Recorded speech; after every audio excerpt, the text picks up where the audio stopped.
Alhamdulillah para santri,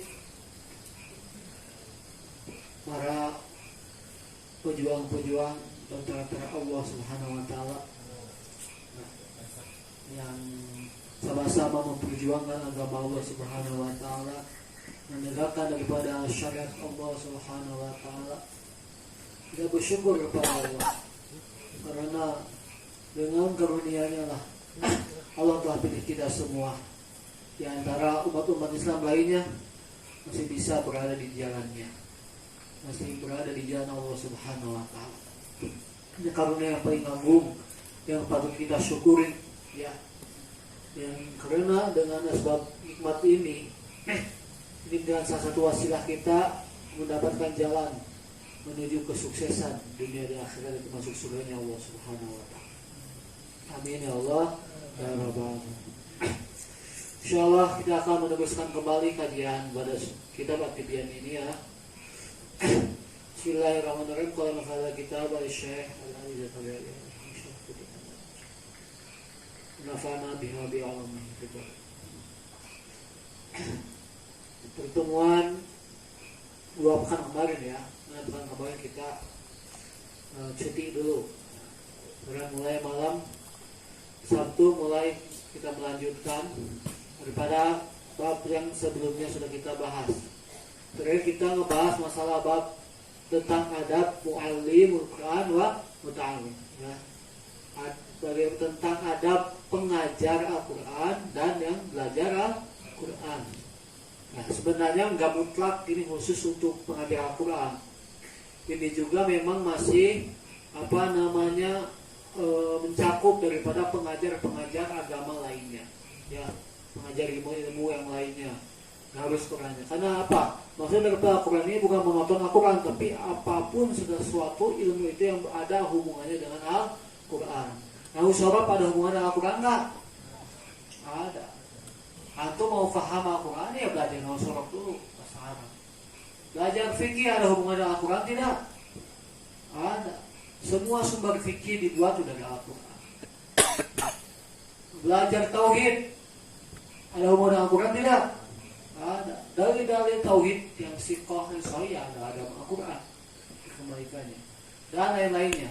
Fan ilmu agama itu ya kembali lagi kepada Al-Quran dan hadis. Ya, makanya pengajar di sini berarti siapapun yang di situ memang mengajarkan tentang masalah agama. Selain itu, selain yang berhubungan dengan Al-Quran dengan agama, ya, alias ilmu-ilmu keduniawian, ya, matematika, IPA, IPS dan lain-lain, nah ini nggak termasuk ke dalam sini, ya, tidak termasuk kepada ada pengajar Al-Quran ini, ya. Itu mah alam, ya. Bagaimana caranya? Nah, karena bukan tujuannya bukan untuk menyelamatkan akhirat, cuma hanya untuk ke dunia lihat saja. Padahal tujuan hidup kita di dunia ini untuk apa? Untuk di akhirat. Dunia khuliqat lakum wa antum hikum lil akhirah. Itu kata Rasulullah SAW. Kata Rasulullah SAW, dunia itu diciptakan untuk kalian. Jadi semua dunia untuk kalian tuh. Terus kalian untuk apa? Wa antum khuliqtum lil akhirah. Kalian diciptakannya untuk akhirat. Jadi asli kehidupan yang sebenarnya kita harus dikejar itu, yang harus kita dapatkan itu ya kehidupan nanti di akhirat, mendapatkan kehidupan yang selamat, yaitu mendapatkan kesuksesan, masuk surganya Allah Subhanahu wa taala. Itu tujuan utama kita belajar agama. Kalau belajar duniawi bukan untuk itu, ya. Untuk belajar sekolah-sekolah di SMP, SMA umum, ya pasti ustadznya nggak akan ngomong mudah-mudahan kita matematika masuk surganya Allah Subhanahu wa taala. Nggak ada. So, saya pernah ngalamin setelah SD, SMA, kuliah juga alhamdulillah pernah, ya. Tempat umum nggak ada ustadz ketika mau belajar itu doa dulu, wasilah dulu, misalkan sholawat dulu. Itu dosen atau guru-guru matematika gitu, lalu mengeluarkan Quran dan hadisnya nggak ada. Udah lagi ikut buku-buku yang dikarang oleh ya ahli-ahli matematika, misalnya matematika begitu. Terus nggak ada maksud tujuannya supaya kita selamat di dunia ada akhirat gitu. Tidak. Supaya apa tujuannya? Supaya bisa ngitung, tahu hitung begini ya udah seperti itu aja. hanya di dunia. Di akhirat ada hitung-hitungan kayak gitu? Ada nggak? Maka dites sama Allah, coba itu logaritma misalkan gimana itu persegi panjang ukurannya. Wah, maka disuruh kayak gitu kan sama Allah nanti akhirat nggak akan ada ya. Jadi ya kita gak usah menyesal nggak belajar ilmu dunia, ilmu di sekolah, gak usah menyesal karena gak ada manfaatnya untuk di akhirat. Manfaat hanya di dunia, betul ya, hanya di dunia. Tapi kalau ini kita masya Allah, di dunia pun ini menjadikan asbab keberkahan, di akhirat kelak menjadikan asbab keselamatan kita ya, luar biasa ya, masya Allah. Dan kemudian kita selalu melanjutkan bab ini tentang masalah ada pengajar dan pelajar ini. Jadi kemarin tuh ya, dalam bab ini tuh memang dua bab ternyata ya, dua bab yang tentang pengajar, ada tentang pengajar dan bab tentang pelajar yang belajar. Nah, pertama kita tuh fasa-fasa di dalam dua bab ini beberapa fasa, banyak kan fasanya, panjang memang pembahasannya. Cuman sama musonif di sini Imam Nawawi, beliau meringkas tujuannya, keutamaannya aja gitu. Walaupun tetapannya, tapi ada tujuan-tujuan yang beliau langsung tuliskan. Ya, diambil dari kitab, kalau ini ada hadisnya ada, gitu seperti itu. Ya, akan disebutkan di sini. Pertama kita kemarin pasal tentang masalah adab tentang pengajar. Nah, jadi yang dibahas sekarang itu tentang pengajar dulu. Beberapa pasal pertama, beberapa pasal gitu. Ini yang kita bahas tuh adab bagaimana guru mengajarkan kepada muridnya, sikap guru kepada muridnya, dan macam-macam. Harus gimana guru itu mengajar itu ya. Insya Allah bakal mengalami ya. Sekarang dulu lagi pelajar, suatu saat nanti jadi pengajar juga. Ya, manfaat nanti untuk ilmunya ya disampaikan lagi kepada umat lain. Nah ini ya harus tahu dulu sebelum antum jadi ulama, jadi pengajar, sudah tahu ilmunya tata caranya.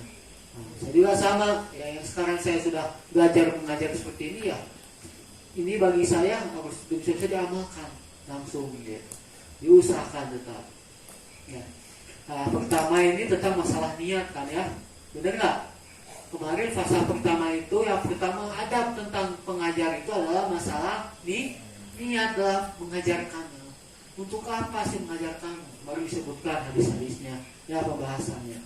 Nah itu yang paling utama memang pokok ya. Pokok semua amal soleh tanpa ada keikhlasan, tanpa ada niat yang benar, maka jadi benar. Nah itu amal solehnya tidak, sia-sia di hadapan Allah.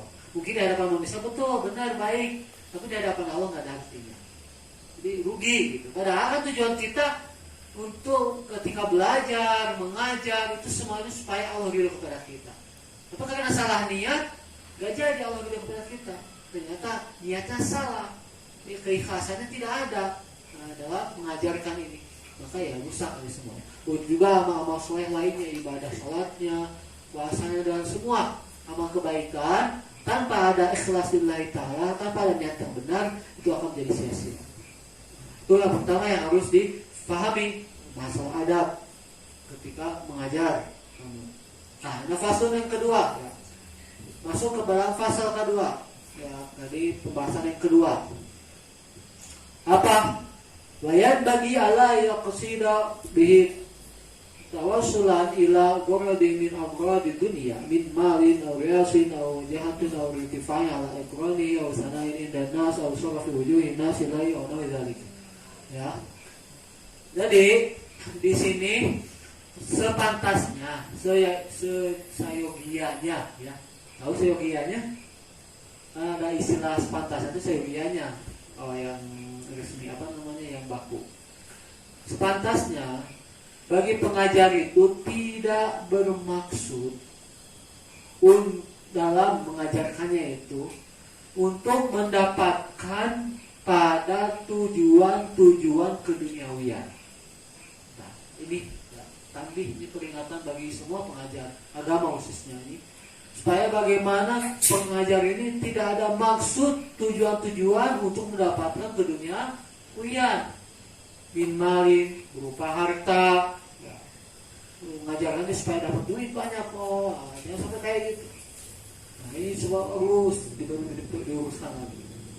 Auliasi ini untuk mendapatkan kedudukan, wah sudah disebut ulama. Bisa jadi ulama ini, jadi orang-orang besar. Apa yang digituin pengajar tuh? Saya mau ustaz, saya ulama, apa yang digituin ya? Nah ini nggak bisa, boleh, nggak pantas kayak gitu. Jahatin, pangkat, punya pangkat. Saya mah pangkatnya tinggi, atau masih di bawah. Nah, begitu. Ya ini ustaznya nggak pantas. Irtifa'in Al-Quran ini, atau merasa ingin diunggulkan daripada teman-temannya yang lain.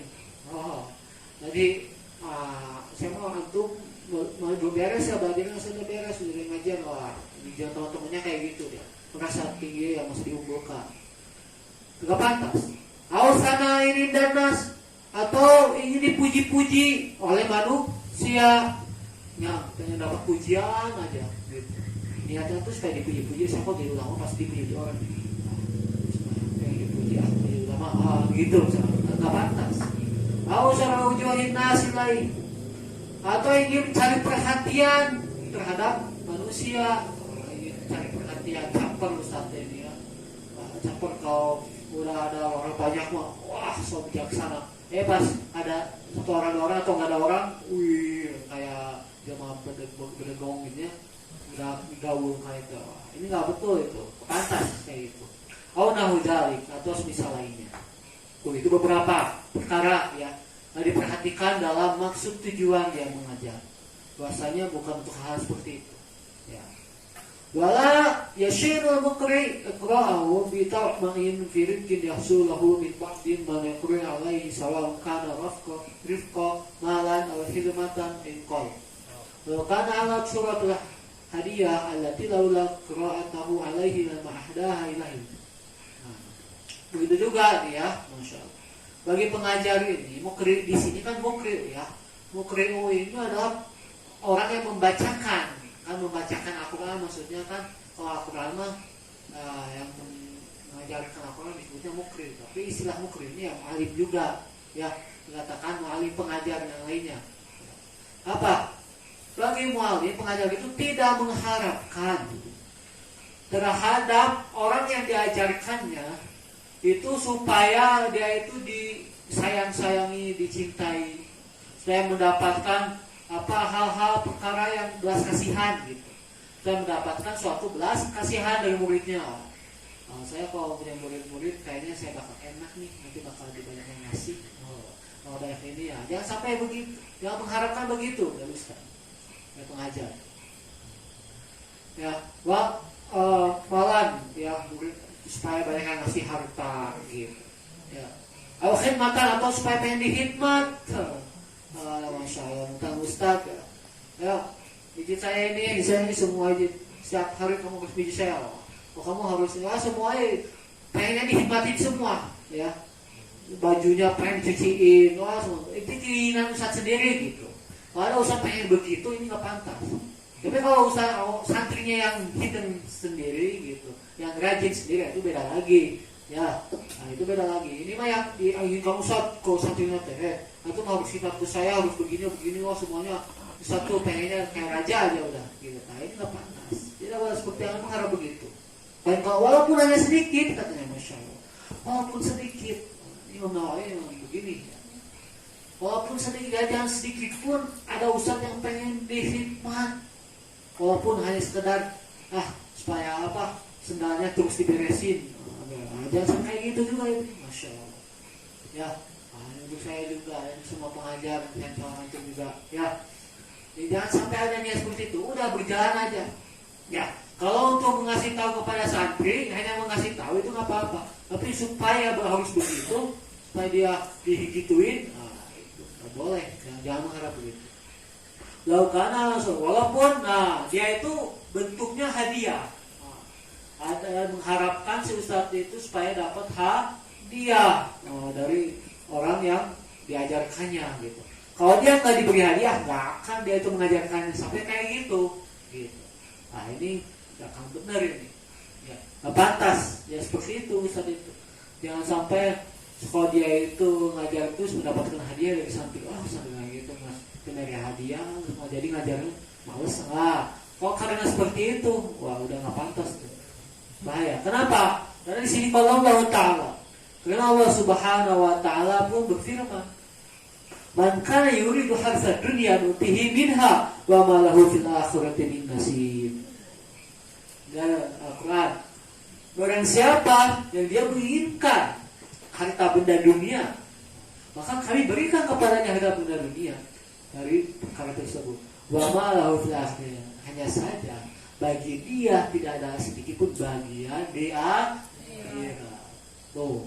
Mungkin para ustaz, masya Allah, ya, ketika sedikit dapat bagian yang diharapkan saya begitu aja memang sesuai apa yang diajarkan, harapannya itu dunia aja. Tahu, tapi memang Allah mah karena tahu ini ulama ustaz loh ini berilmu juga, mungkin dikasih masalah dunia, tapi di akhirat jadi nggak ada dapat. Ini sama Allah udah dibalas dengan jangan cuma dunia aja, udah di dunia gitu. Tapi di akhirat tadi tidak dapat, oleh di akhirat nggak jadi selamat di surga, malah dituntut akhirnya di akhirat tuh. Di dunia mungkin masya Allah. Nah ini jangan kira ya ustadz yang kondang-kondang gitu ya, kaya raya kayak gitu tuh dunia akhirat pasti dia tuh selamat. Belum tentu, belum ada jaminan. Karena khawatir dari kekayaan seorang ustadz pengajar itu bahkan yang menjadikan hatinya dia karena itu gitu. Karena itu tujuan dia supaya dia jadi ustadz terkenal itu khawatirnya karena supaya dapat gede rumahnya, mobil banyak. Kalau sampai seperti itu ternyata niatnya Allah kasih, benar dia terkenal, benar dia dapat ini itu gampang. Tapi di akhirat gimana pas ini tueng nggak ada apa-apa, bahkan dituntut kayak gitu ya. Nauzubillah min dzalika. Kemudian juga saya seperti itu. Ya. Maka yuridu ajata ajalna lahu fiha ma nasha'u liman nurid ya. Liman nurid. Kedua ayat Quran ini maka yuridu ajilata ajalna lahu fiha ma nasha' liman nurid, benar? Kenapa? Ini ayat Quran kan? Ya. Barang siapa yang dia menginginkan perkara yang itu supaya disegerakan, maka kami akan segerakan baginya yang dia inginkan itu. Fiha ma nasya, terhadap apa-apa yang kami hendaki diberi, apabila kami menginginkan untuk memberinya. Jadi kalau memang dia pengen disegerakan pahalanya, balasan kebaikan dia buat baik, dikasih sama Allah. Nah, tapi kalau seperti itu gak ada jaminan dia dapat nanti di akhirat. Masya Allah. Ya, nah ini lebih baik kita nggak dapat apa-apa di dunia, tapi di akhirat dapat. Daripada di dunia dapat, tapi di akhirat dapat. Ya lebih enak lagi dunia dapat, di akhirat dapat. Itu yang diharapkan. Jadi harapnya gimana? Gak usah mengharapkan dunia. Cukup dunia nanti juga untuk ngikut sendiri. Kita niat karena Allah pun insya Allah gak diharapkan datang sendiri. Begitu hasilnya. Ya. Kalau kita tuh mengejar akhirat, dunia tuh akan ikut. Kalau kita mengejar dunia, akhirat tuh menjauh. Begitu. Dan itu hakikat alamnya begitu. Sunatullahnya. Jadi sebenarnya kalau udah jadi pejuang agama itu nggak usah khawatir masalah duniawi, nggak usah diharap-harap, nggak usah. Ya, udah fokus aja. Atau untuk kebaikan, untuk Allah, untuk akhirat. Adapun nanti ke duniawian ya seperti itu, udah tahunya udah datang orang. Pak Ustaz, alhamdulillah saya dari segi gitu. Udah nggak diharapin, datang sendiri berapa? Itu udah dunia mengikuti kepadanya. Tapi sayang, udah mah dunia udah ngikut kepadanya, diharap-harap lagi. Ya udah akhirat jadi nggak ngikut ke dia, akhirnya jadi menjauh. Nah, itu yang dikhawatirkan. Ya, nah, masya Allah. Perlu lagi niatnya diperbaiki lagi, tujuannya diperbaiki lagi. Ya. Dan juga dalam hadis Rasulullah SAW, Pak Nabi radhiyallahu anhu, kalau Rasulullah SAW, man ta'allama ilman mimma yabtaghi bihi wajhullah ta'ala, la yata'allamu illa liyusiba bihi gharadan min al-'awadi dunya, lam yajid arfal jannah yaumal qiyamah. Allah. Hadisnya dalam hadis Abu Hurairah radhiyallahu anhu berkata, Rasulullah SAW bersabda, barang siapa yang dia belajar ilmu, ini buat pengajar ya, bagi pelajar, bima yabtaghi bihi wajhullah, terhadap perkara yang diharapkannya hanya karena Allah Subhanahu wa ta'ala.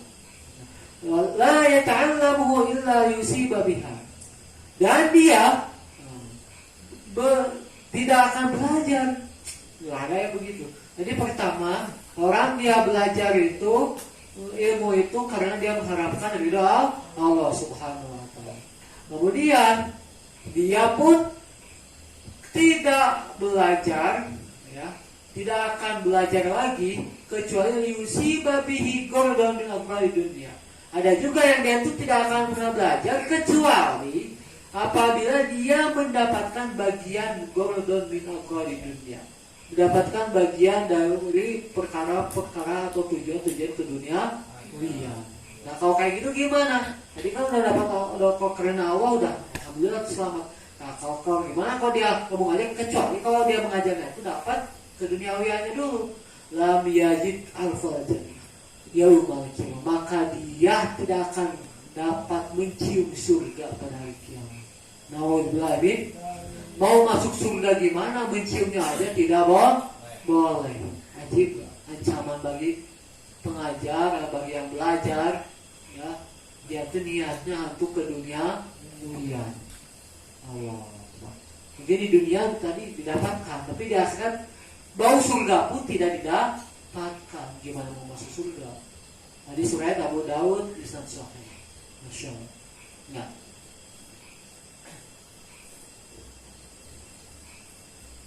Nah itu ya. Beberapa dari keterangan bahwasanya pasal kedua ini menerangkan bahwa tujuan daripada mengajar, bagi pengajar khususnya, ya, apapun itu, supaya betul-betul tujuannya bukan karena keduniawian, hanya tujuannya untuk mendapatkan akhirat, yaitu kemuliaan dan keridhaan Allah Subhanahu wa taala nantinya. Ya. Nah, ini bahaya memang, Masya Allah. Ini godaan-godaan para ulama saat ini. Ya. Ini gak sedikit ulama yang asalnya juhud, ya, asalnya dia itu Masya Allah gitu, gak ada punya apa-apa. Dia tahu-taunya karena Masya Allah udah banyak yang sukai, yang senengin, ya. Terus taunya banyak yang ngasih, dapat rezeki gede, dapat tarif lagi, ceramahnya ajib.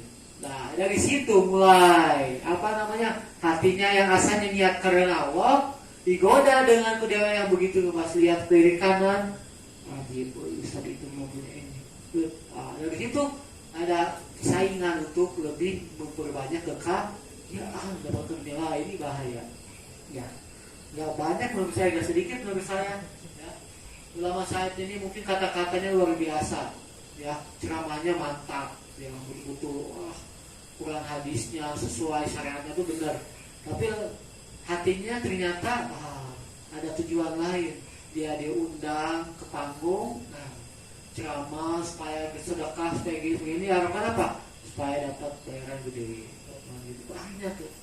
Sehingga benar ada beberapa ulama kondang ketika dia itu diundang lagi, tapi bayarannya itu nggak sesuai tarifnya, nggak sesuai gedenya, nggak jadi dibatali. Jadi kelihatan banget kok kayak gitu ulama itu. Ya, terkadang mungkin nggak ulamanya yang ngomong, ada apa? Manajernya, ada istilahnya apa ya? Manajemen kayak gitunya ya, asisten-asistennya gitu. Jadi yang ngurus masalah pembayaran bukan ustadznya, memang gitu. Tapi kan nanti dibagi-bagi gitu. Ya, lalu udah ditentuin tuh. Ustadznya memang nggak tahu, ngomongnya mah nggak tahu, Allah masihnya mah ya. Pokoknya begitu. Cuma urusan itu silahkan kamu ngomongin ini. Kenapa nggak sih kongolingkong dah?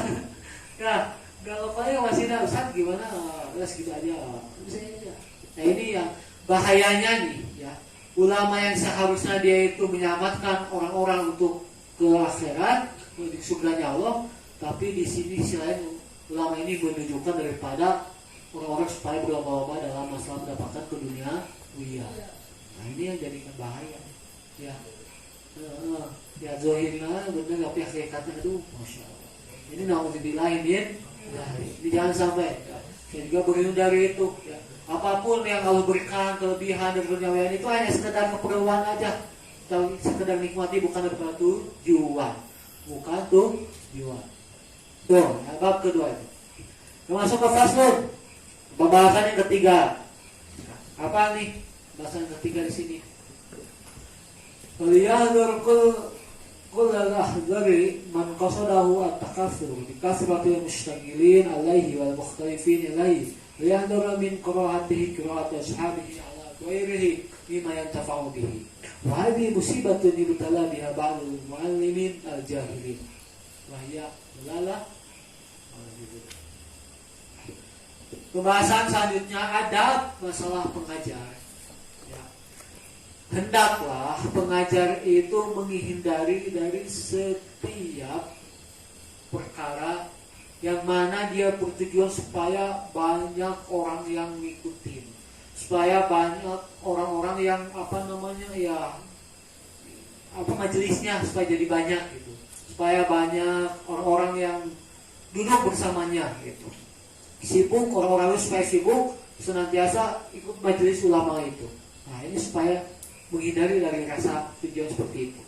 Punya tujuan-tujuan supaya saya pengen majelisnya lebih besar, supaya saya niatnya tuh supaya gede aja gitu, supaya orang ikut kepada dia. Nah, sehingga orang-orang yang berbeda kepadanya tuh dia benci. Ketika yang sudah ikut, dia tuh pengen pergi ke ustadz yang lain, ikut kepada majelis-majelis yang lain, dia mengkaroh hati, dia merasa tidak suka kalau orang lain supaya orang lain yang tadi ikut kepada ustadz itu tuh pengajar itu belajar lagi ke ustadz yang lain. Nah itu nggak suka, merasa kayak gitu. Nah, ini nggak sampai kayak gitu. Ya, terkadang ada ustadz itu istilahnya cemburu mungkinnya. Santri orang, santri orang kadang itu, namanya belajarnya nggak gitu. Ada ustadz tuh nggak gitu, kayak gitu. Ya, nggak gitu. Sudah berpaling dari saya, gitu.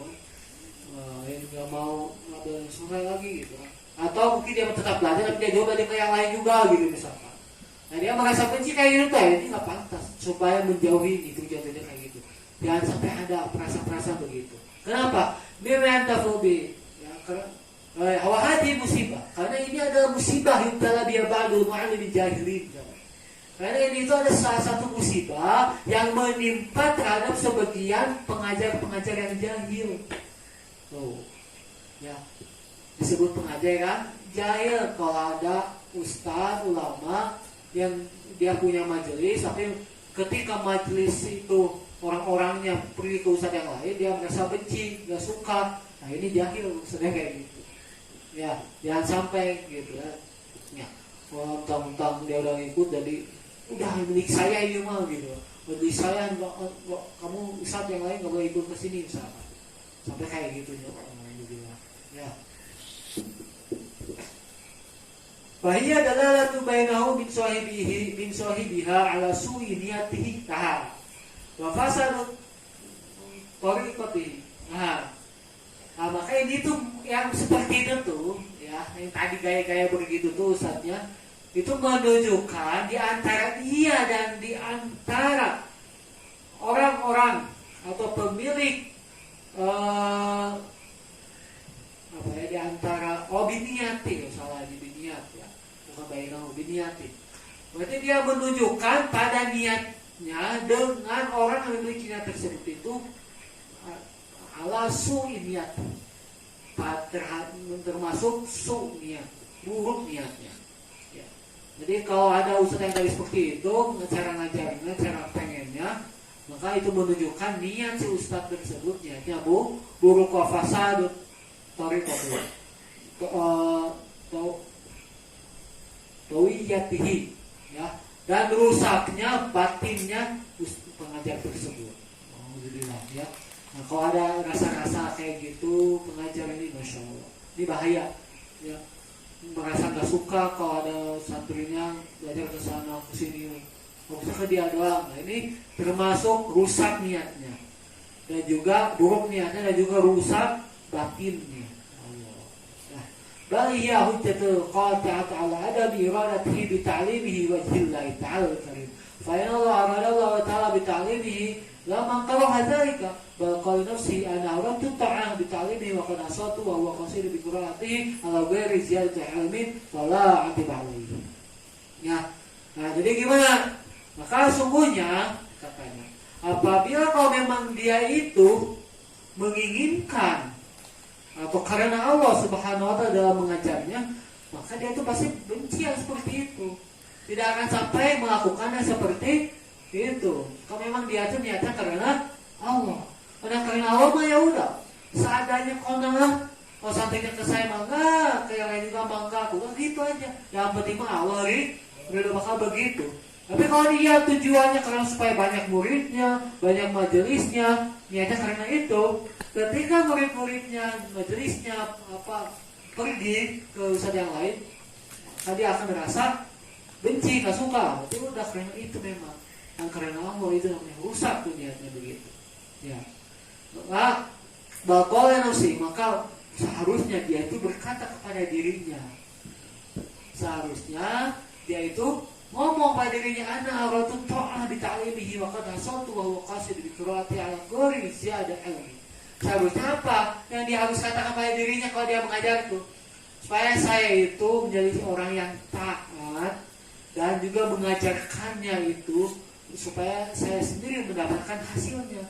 Jadi hasilnya itu ya bukan karena supaya banyak santri, tapi kemanfaatnya bagi dia sendiri gitu. Apa yang diajarkan ya supaya dapat dia untuk sendiri aja udah. Hasil ilmu dia tuh untuk dia sendiri. Nah, bahwa kos itu dikurati anak garis ya ilmi. Adapun seandainya ada orang lain, ada muridnya, dia belajar ke ustadz yang lain, oh itu muridnya ziyarat ilmi, ingin menambah ilmunya. Begitu seharusnya pikirnya tuh. Pikirnya usnuzon. Oh, mungkin itu si majelis saya yang biasa kesini pengen belajar supaya nambah lagi ilmunya. Begitu aja. Itu. Ya. Kalau udah seperti itu dia menanggapinya, dia supaya begitu, maka insya Allah nggak akan ada rasa hasad, nggak akan ada rasa dia yang dipalingkan. Ya, fala atibalai, dan itu tidak menjadikan suatu masalah dan tidak menjadikan suatu yang tercela. Kalau ada orang muridnya yang pergi belajar ke yang lain, dia untuk menambah ilmu, nggak masalah. Nah seperti itu. Ya, nah ini yang Muhammad masya Allah. Ya, yang perlu difahami para pengajar. Ya, ketika ada santrinya di sini belajar, ya di sini sambil belajar. Saat saya pengen keluar, saya belajar di luar. Tapi dia mau keluarnya apa? Kalau masalah ya begitu kan. Beda lagi. Ya, beda lagi, bukan ingin menambah lagi ilmunya, bukan. Ya, kalau udah jelasnya bermasalah, tapi kalau yang tadi udah selesai belajar, nah saya mau belajar lagi ke tempat lain, nah gitu kan, kayak Hafiz Ahmad, Hafiz Akmal, itu kan udah selesai tuh, nah pengen belajar lagi, udah jangan ada rasa, misal di sini, kemudian gue bukan itu lain aja, cemburu kayak gitu, lu nggak bisa kayak gitu. Itu ingin menambah ilmunya lagi, ingin menambah daripada wawasannya lagi. Nah, boleh, diizinkan, silahkan seperti itu. Karena itu dengan baik, hormat, ya seperti itu. Tapi kalau dengan bermasalah belum ada ridho dari ustadznya, dia main pindah-pindah aja, dia main belajar dari ustadz lain, nggak ada, pasti ada rasa hal yang tidak baik di situ. Nah, yang dimaksud di sini adalah dengan cara yang benar baik. Kalau memang ada cara baik, santri dari kalangan atau bukan santri lah, majelis-majelis dia, gitu ya, majelis dengan ustadz yang lain dia mengajarkannya juga, nggak ada apa-apa kayak gitu, tapi dia merasa nggak suka, nah ini bermasalah berarti. Ya, tapi kalau memang karena kalau ada majelis-majelisnya memang ada hal-hal yang di situ supaya merendahkan ustadznya, supaya menjatuhkan ustadznya atau yang lainnya. Berarti memang itu pantas saja, berarti ada ustaz rasa begitu. Ya, kenapa? Karena sikap daripada majelisnya hal seperti itu yang tidak ada kepada ustaz itu sendiri. Nah, itu terasa yang seperti itu. Nah, yang di sini mah hal yang sewajarnya. Nah, yang biasa saja, tapi ustaznya merasa nggak suka kayak gitu tuh ya, itu nggak baik, nggak munasib, ya, cocok, bukan seperti itu.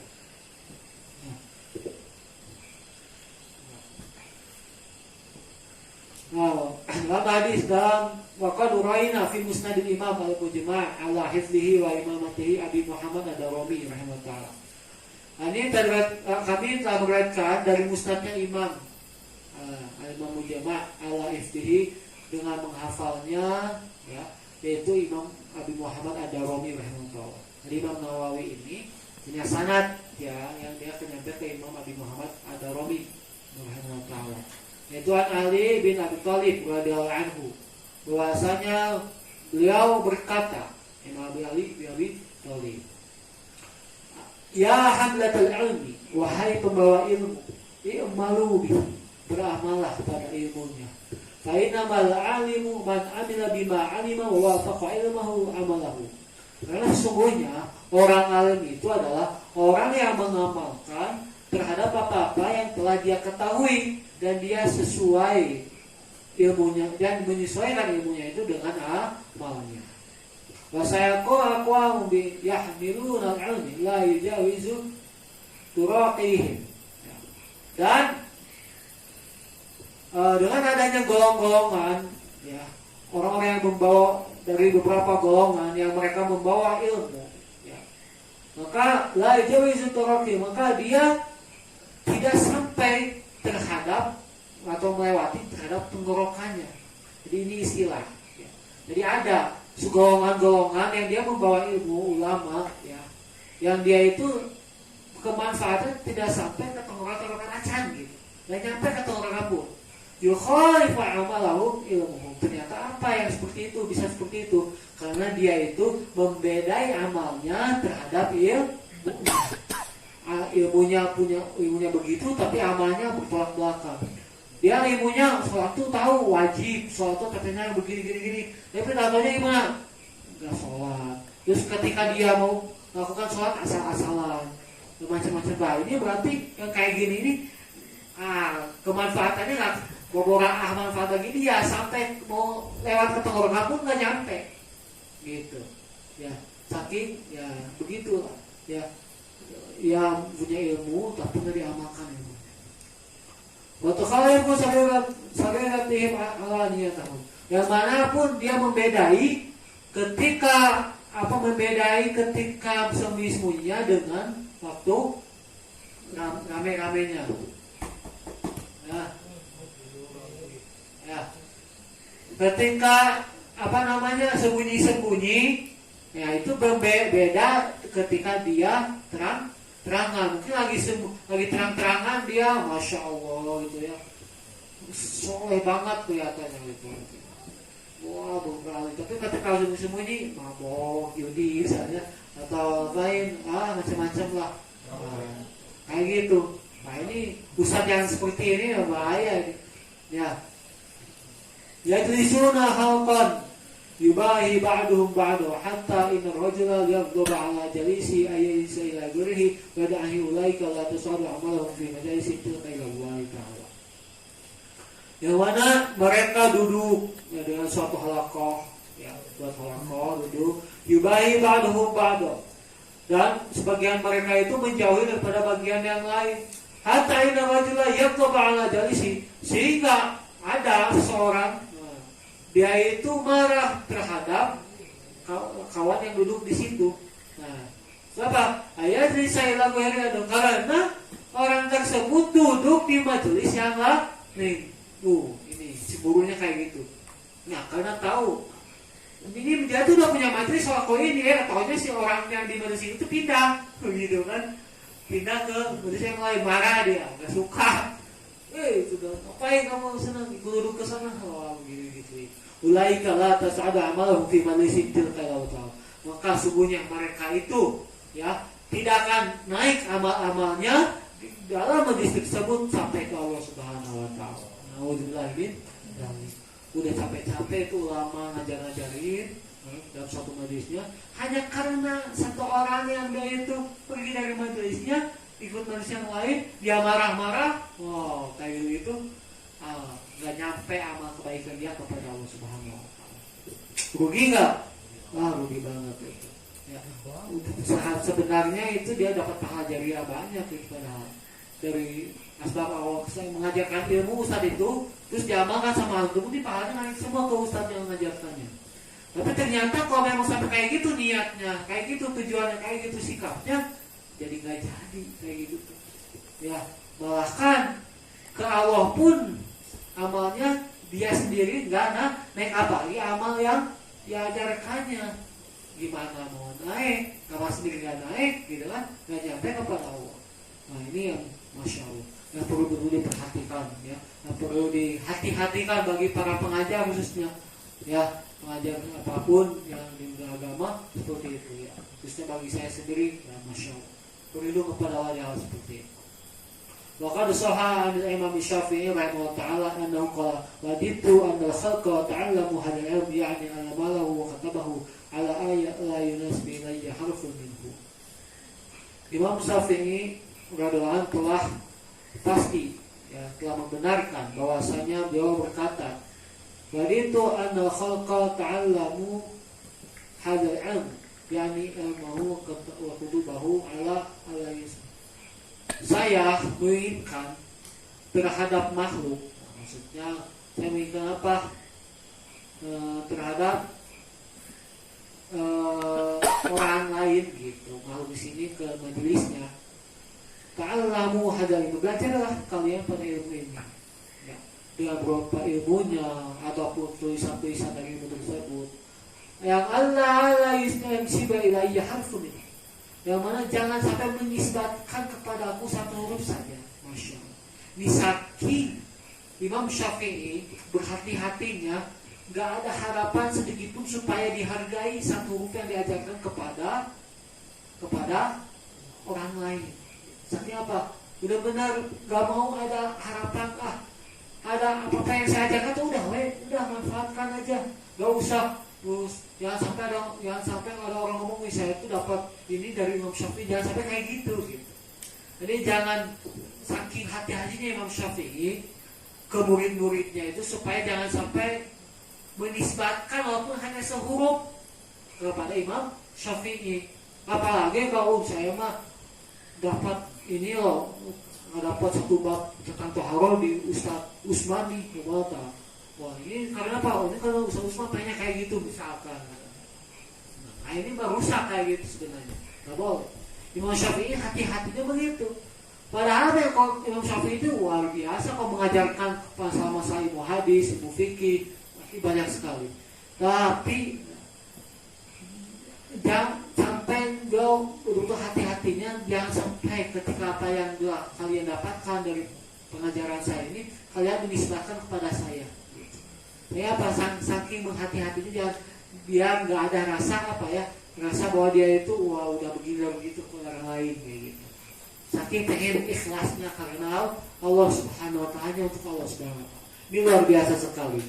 Ya, ini sangat luar biasa. Ya, Imam Syafi'i rahimahullah itu betul-betul ya ulama-ulama yang sudah jelas disepakati oleh para ulama mazhab, yang beliau sebagai mazhab, ilmu hadis, sebagai fuqaha, fikih ya, yang betul-betul juhud, wara, masya Allah, yang sudah teruji lah daripada keilmuan dan kesolehannya. Nah itu mudah-mudahan ya kita semua juga Allah Subhanahu Wa Taala jadikan suatu saat nanti jadi pengajar-pengajar yang bisa menyesuaikan, bisa sesuai dengan daripada adab-adab yang telah saya tadi sampaikan kepada semua. Insya Allah ya, Insya Allah jadi pengajar. Takut nggak jadi pengajar kok kayak gini? Nah, ya kalau saya mah agak takut juga sebenarnya, tapi dari mana? Di balik ketakutan ini adalah ujian. Ya kenapa? Karena itu tantangan memang. Ya, karena di balik perasaan ini kan tadi kayak ancaman ya.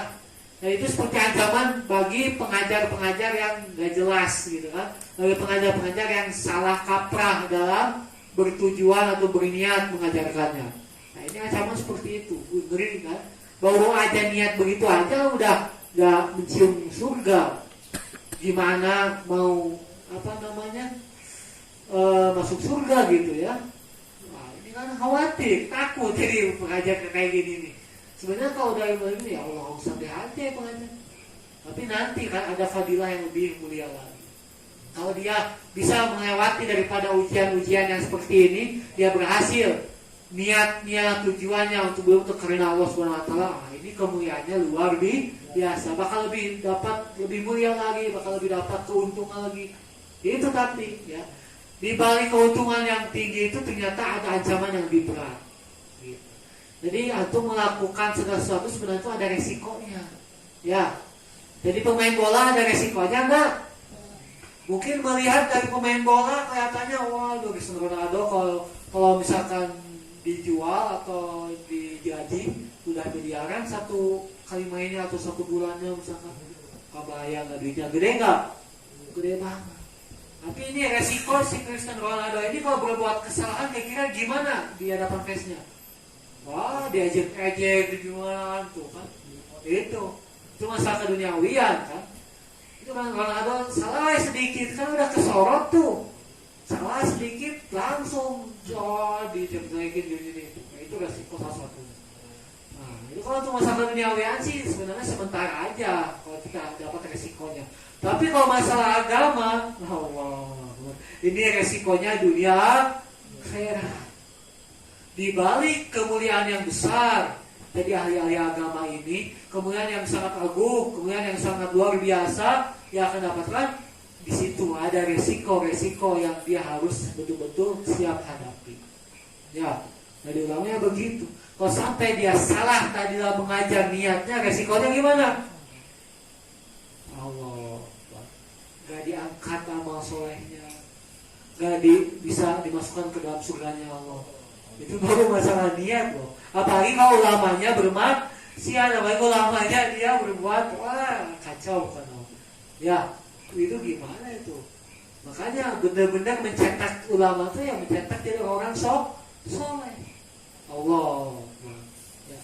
Istilah berat sekali, takut jadi ulama itu sebenarnya. Makanya ya baik wajar kan, kata Allah gimana?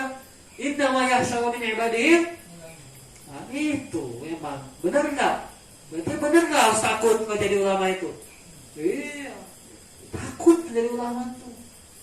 Kalau benar-benar takut, maka dia akan hati-hati ketika menjalani keulamaannya itu.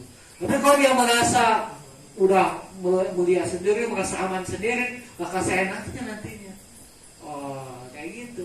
Makanya Masya Allah ya, Allah sudah memperingati bahwasanya yang paling takut di hadapan Allah itu adalah ulama. Dari hamba-hamba Allah itu apa? Ulama. Jadi takut gak kalau jadi ulama? Takut ya. Jadi takutnya bukan takut jadi gak mau jadi ulama, bukan gitunya maksudku. Takutnya kalau udah jadi ulamanya itu ya resikonya begitu gitu. Nah, tapi ya, siapa takut kalau memang kita tuh niatnya benar, kalau kita tuh betul-betul sungguh-sungguh ingin mendapatkan ridho Allah, bismillah gitu. Resiko apapun yang terjadi akan dia hadapi. Nah, itu. Jadi benar-benar ya, dia berusaha terus. Bukan berarti udah jadi ustaz, belajar kayak gini, ngelampau masuk angsa karena pensiun jadi ustaz dah, mengajar dia ustaz. Ulama bisa gitu ulama. Beda ya. Gak ada ulama pensiun, gak ada. Kalau PNS pensiun, iya betul. Kalau untuk pekerja-pekerja negara nih, ya, ketika udah selesai pekerjaannya, dia udah dianggap pekerja negara, ya bisa, masih boleh, ya. Tapi kalau jadi ulama nggak bisa, mantan-mantanan, ya. Antum sudah punya ilmu, udah belajar banyak, udah mengajarkan banyak, nggak taunya saya pensiun jadi ulama. Saya udah kamu jadi ulama lagi. Kira-kira di akhirat apakah dihapus itu atau tetap masih ada? Tetap masih ada. Tetap ya, sebagai ulama pasti tetap dianggap dia itu jadi ulama. Cuman ulamanya udah ulama jahil, ulamanya jadi bodoh. Kayak gitu. Ya, itu memang. Maka udah jadi ulama ya bismillah, jalani aja terus. Semakin memanfaatkan kepada orang lain. Ini mau udah jadi ulama, nggak taunya menghindar dari keulamaannya. Bagi dia sendiri mungkin bisa, tapi di hadapan Allah tetap dia itu udah berilmu gitu. Kecuali kalau dia tuh jadi orang gila, ada ulama stres, hilang ingatan. Nah itu kira dihapus nggak semuanya? Kalau pas dia jadi gila, dihapus, nggak akan dihitung jadi ulama memang itu mah. Kalau dia jadi orang gila. Kalau antum udah jadi ulama, terus pengen pensi dari ulama jadi orang gila berarti. Gitu. Bisa mau nggak akan diangkat lagi ulama kalau udah gila? Ya, nggak bisa. Atau ya hilang ingatan yang lain lah, amnesia misalnya apa ya, istilahnya. Ya mungkin kalau geger otak kayak gitu ya. Gila enggak? Cuman dia tuh memang ilmunya udah nggak ada, hilang, itu beda lagi. Ya beda lagi. Ini mah memang dia udah jadi ulama. Udah belajar kayak gini, aduh, Gesahan siun langsung jadi hamba Allah yang biasanya di Bukit Ajang. Tetap dia udah punya ilmu. Dia udah punya ilmu, cuma harus diamalkan gitu. Gak bisa dia udah belajar ilmu, tak tahunya dia aku. Saya mah nggak pernah belajar, saya nggak punya ilmu. Subscribe, like, and share.